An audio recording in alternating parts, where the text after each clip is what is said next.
welcome to Ismaili TV and a very special program.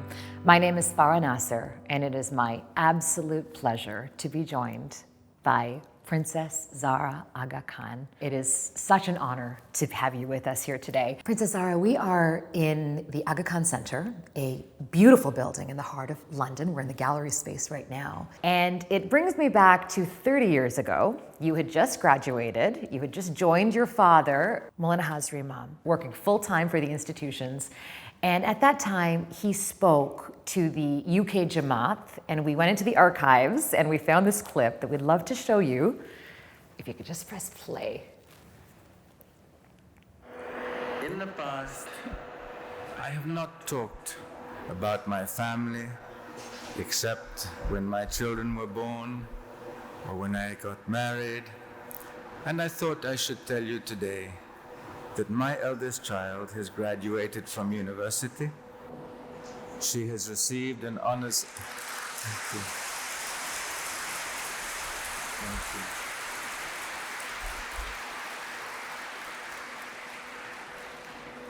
you. That she has graduated from university with an honors degree in development studies. She selected that subject as she aspires to work and to serve the Jamaat in the developing world.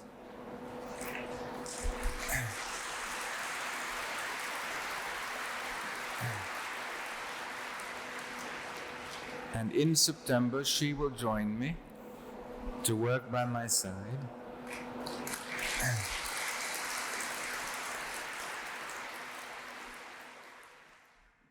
Such a proud father. Yeah. How do you feel when you see that video? That was a long time ago. It certainly was. It's a very long time ago. And what inspired you to go into development studies? It was more an instruction than an inspiration. My whole childhood, my parents had told us, all of us, that it was our duty and our purpose in life to help in any way that we could. So all three of us grew up with this notion, and of course Ali wasn't born at the time, with the knowledge or the notion that we would, at some point, if we could, help with the agencies or with the work of the imamate. So you knew from a very young age that's the direction you were going to go into? More than that, from about age 13, I knew what I was going to be doing, because I wanted to be a scientist. I wanted to study physics, astrophysics. But my father told me that he saw me more towards the health and education side of things. Of course, when I got to university, there was no course of study in international development. There were courses that focused on developing countries, but there wasn't a concentration or a major in that topic. So I lobbied the faculty and I designed my own concentration. This was at Harvard? Yeah, it's called the Special Concentrations Department, and they're usually the intellectual misfits, of which I obviously didn't fit the mold. But so I put together a course of study that focused on sub-Saharan Africa and South Asia. Wow, and that's how you got into it? That's how I got into, well, that's how I acquired a lot of the actual canon knowledge in the field of development. I got to study with some amazing international development superstars of the time, and still today, people who are recognized as having written the sort of canon literature of development economics, development finance, development, the history and geopolitics of the countries where we work. So it gave me a very good intellectual academic grounding in what I was then going to be practicing at Eglemont. Part of the reason we're having this conversation is because we're marking 30 years since this all started for you, since you've been doing this work. What have you seen in terms of changes? You've visited so many countries, countless countries, and more than just in healthcare and education. What differences have you seen in these 3 decades? Massive changes, not all for the better, I have to say, but massive changes. I was recently in Mumbai and I didn't recognize the city. I mean, it's changed so much. So many of the areas that were little villages the first time I went to Hyderabad, or I went to even Gilgit, these were literally villages, and today they're bustling metropolis, and the world is far more connected, both in terms of communications, but also travel and connections, trade, and knowledge and understanding between peoples. That has changed a lot. also, I will say, I think there has been a significant shift in quality of life in the urban areas. Not so much in the real rural areas, but in the urban areas, I think people live today a lot more comfortably than they did when I first started in the 1980s. And you said when I first asked you this that it's not all for the better. So what hasn't been for the better in the past 30 years? I think inequality it remains. Inequality remains sometimes for geographical reasons, sometimes for political reasons, sometimes for gender reasons. But one would have thought that with the increase in quality of life would have come more parity in our world. But I don't think that has changed that much. And of course, we've seen so much more polarization. We've seen extreme views not only amplified but celebrated. You have worked with Mawlana Hazar Imam for 30 years. You've lived your whole life by his side. When he sees the world as it is today, and when you have these kind of conversations with him, what learnings do you have, and what can you tell us about how things are looking now? Because there's a lot of people who are really worried. Understandably. But he has always taught me and built the institutions with a 100 to 500 year perspective. So he doesn't respond to crises in the immediate, unless it threatens the well-being or the livelihood or the life of the Jamaat. He has lived through, we've got a figure, in his life, he started in the Second World War, lived through colonial times, post-colonial times, the winds of change, the Cold War, and all throughout those years, those many decades, he worked with the governments that he had to work with, regardless of what their leanings were or crises that were happening, because he sees the long-term future of the Jamaat and the well-being of the Jamaat as being more important than responding to immediate crises. And he taught me that as well. So, if things go awry in a political sense, it's not worth reacting today. Just try to ensure that the institutions are there. He often told me that his main goal with the AKDN agencies was to build institutions that were stronger and would outlast the people who populate them. And so these institutions are meant to outlast Hazar Imam and me and everybody else for the benefit of the Jamaat and their neighbours. Let's talk about the institutions and the AKDN specifically. There's so many different agencies and they do so many different things. So how is it all connected?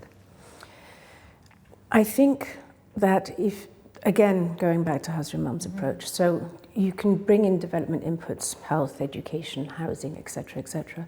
And in isolation, they will make an impact. So health has a very rapid impact on quality of life, healthcare, access to healthcare, especially primary healthcare, following the principles of the Alma-Ata Convention, family health, women and child health. Education is more of a long-term investment, so the impact is generational. It takes at least one generation, sometimes more, to see the impact of education as a development input. But all of these things in isolation do not amount to concrete or lasting development. It's the multi-input area development approach where you bring everything at the same time, so economic development and banking and insurance and all of the inputs that we have today. So sometimes people will say, telecommunications, why do you do that? Or, insurance, why? These are all institutions that allow for civil society to grow and prosper and for people to have quality of life. And if they're all working together, which increasingly I like to think they are, then development is lasting and is far more widespread than just building a hospital. What are the biggest challenges as we see how the world is changing that the AKDN and other organizations like it are facing when it comes to their work? Well, I would say many things. I think the biggest worry is, of course, climate change and the impact that is having in the areas where we work. And even however big the AKDN is, we can impact how we do business and how we travel and how we consume things and how our vendors and suppliers act as well. So, We committed to carbon neutral by 2030, and it's amazing because the institutions are, I think, going to get there, including AKU and the health system and so on and so forth. However, the world has to change this progression and this heating of our planet. And therefore, as a development organization looking back 30 years, we knew it was going to happen 30 years ago. We did nothing about it. My generation was very apathetic.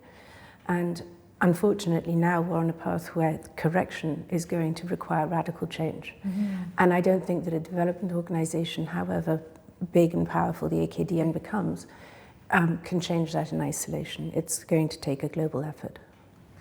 What about migration? We've seen that as such a big issue of our time. So I've always told my children that when you look at the Mediterranean and the Sahel and migration out of there, so it's taught or it's reported as a crisis. It's not a crisis. This is the shape of things to come. Mm. The Sahara is going to grow, and North Africa, the Sahel, and the northern parts of the continents are going to become unlivable. So people are crossing the Mediterranean not in response to a political crisis or a war, but because they are climate refugees. And that will continue. There are many areas of our world, once the glaciers are gone, we'll run out of water. That is a reality. And if we project ourselves into that future, you have to try to work out in anticipation where they're going to walk to, because very often these are not wealthy communities. So they're going to have to be able to access somewhere that has water, arable land. And we, as a development organization, looking 200 years hence, we're going to have to anticipate those areas of the world that are going to be livable and welcoming to migrants and refugees, climate refugees. And if we want to do a good job today, we have to position ourselves for that change. It's a big adjustment. It's huge. Right. And it's huge for entire populations that we work with. Mm-hmm. The high mountain areas, they all depend on glacier water. You mentioned your children in the last answer. I wanted to ask you, I'm a mom, so I wanted to ask you as a mother how you inspire your children to be global citizens. I understand you took Sarah and Ilian to India and Pakistan this year. What advice do you have for us parents? Well, I think that we probably parent the way we were parented. Mm-hmm.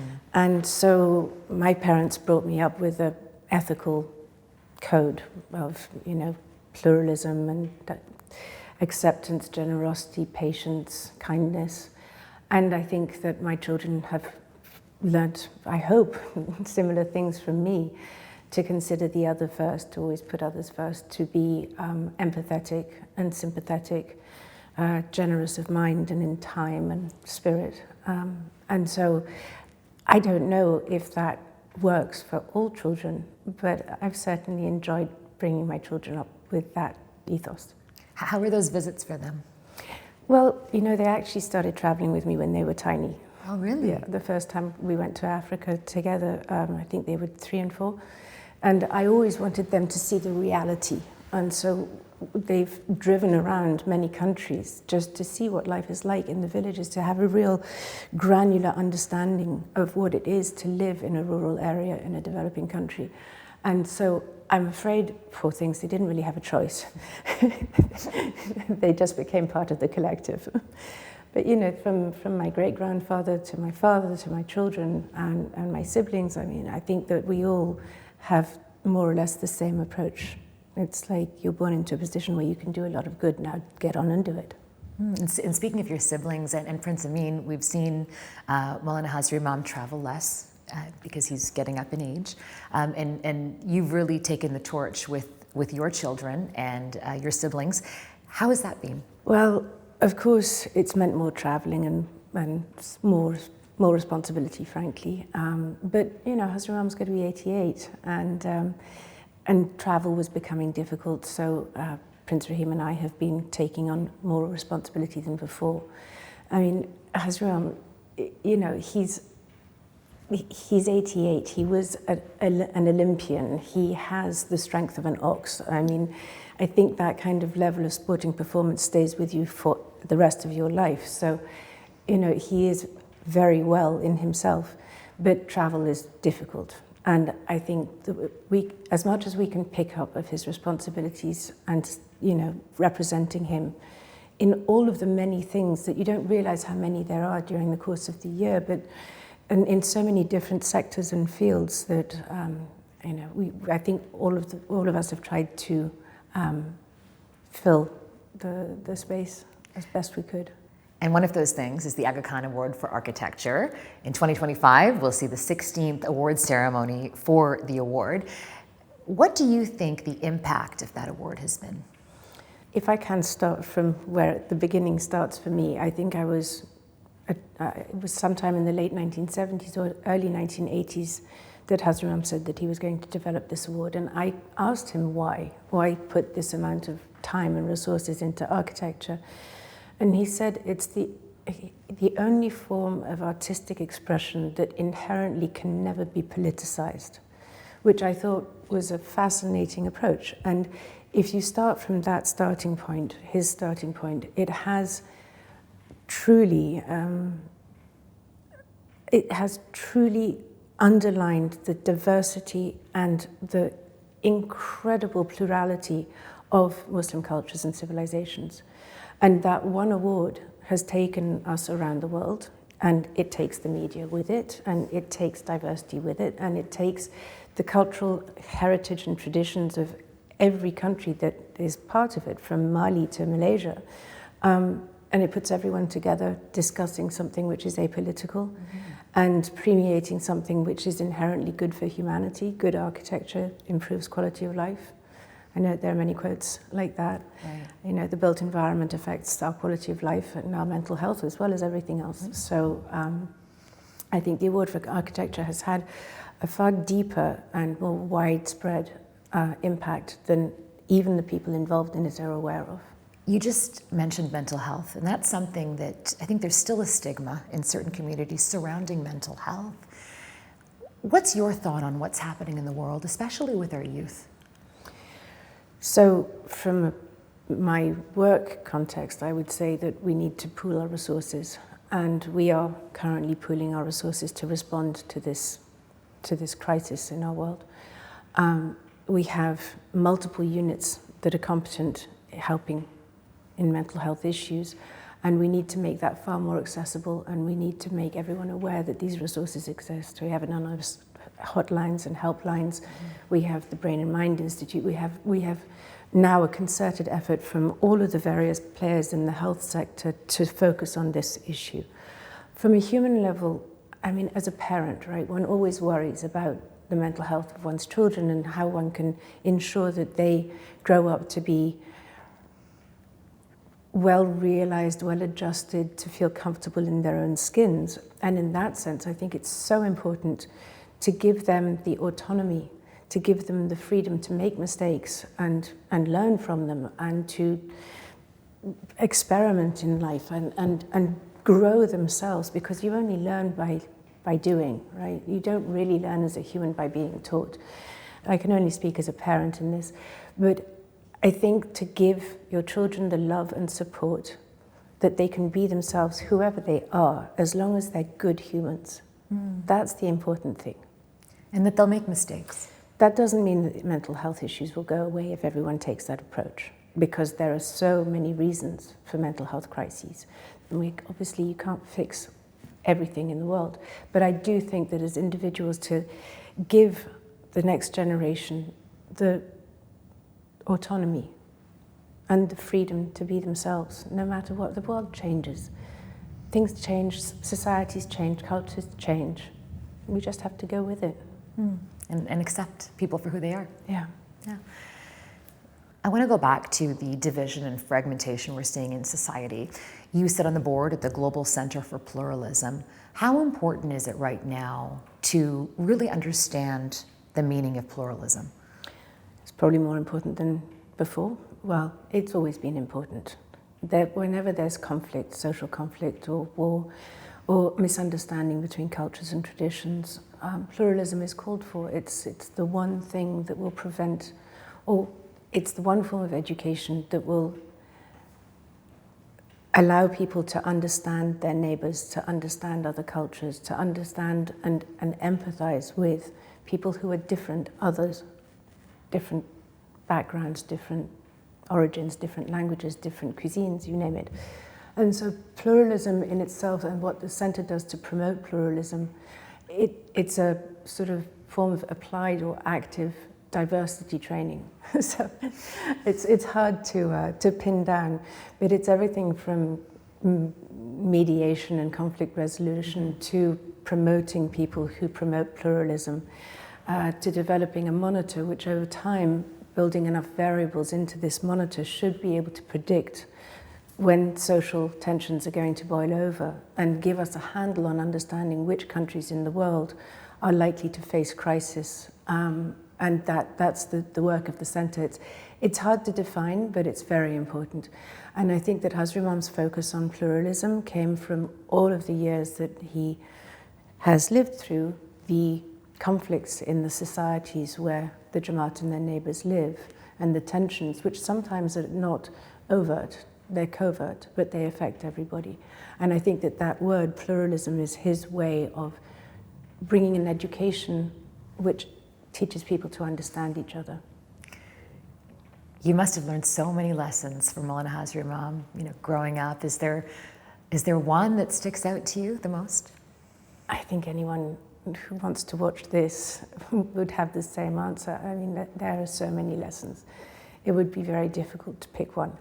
But my daughter actually showed me a clip the other day, which she said inspires her, and it certainly also inspires me. I think it was an interview Hazar Imam gave at Brown, where he said, everyone makes mistakes. Don't regret them, learn from them. There is no such thing as a perfect world or a perfect life. And I think that's a wonderful, wonderful way of looking at the world. Of course, I mean, he's obviously inspires on so many levels.